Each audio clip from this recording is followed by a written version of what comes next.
ખેડૂત મિત્રો, હું ઋષિ ડોલરિયા રામસાઈડ ક્રોપ સાયન્સ પ્રાઇવેટ લિમિટેડ વતી આપ સૌનું વિડીયોના માધ્યમ વતી હાર્દિક સ્વાગત કરું છું।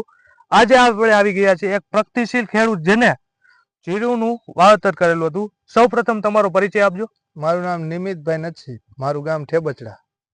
મોબાઈલ નંબર 979012 આપણે રામસાઈડ કંપનીની કઈ પ્રોડક્ટનો વપરાશ કર્યો હતો? આપણે ઝીંક નાખ્યું હતું, આવડું આ ઝીંક। રામસાઈડ કંપનીનો જેલેક્સપીનો ખેડૂત મિત્રએ છંટકાવ કરેલો હતો। હવે જેલેક્સપી એ આપણી પેટન્ટેડ પ્રોડક્ટ છે, તો તમે એમાં જીરુંમાં શું ફેરફાર જોયો? જીરુંમાં તો આ દેખાય જ છે, આ બાજુ જે નાનું મોટું થઈ ગયું ને આ બાજુ નાનું રહી ગયું। અને બીજું એમાં જે નાનું રહી ગયું છે અને મોટું થઈ ગયું એમાં કંઈક ફેર બીજો ઘણો? હા, આમાં જાંબુડીઓ છે અને આમાં જાંબુડીઓ નથી।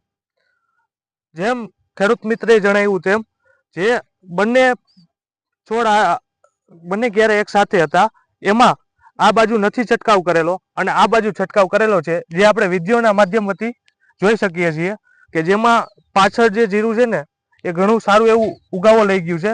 આમ જોઈએ તો એક સરખું જીરું થઈ ગયું છે અને આ બાજુના ફિલ્ડમાં તમે જુઓ તો એ આગળ નાના પાછું એ રીતનું જીરું છે। તો તમે આ બીજા ખેડૂત મિત્રોને આના વિશે શું માહિતી આપો? આવડું આ છટાય હો, એક ધારું જીરું થઈ જાય તમારું, લીલું અને હાઈ ક્લાસ, જાંબુડીઓ ન રહે, જાંબુડીઓ પણ ન રહે। Thank you.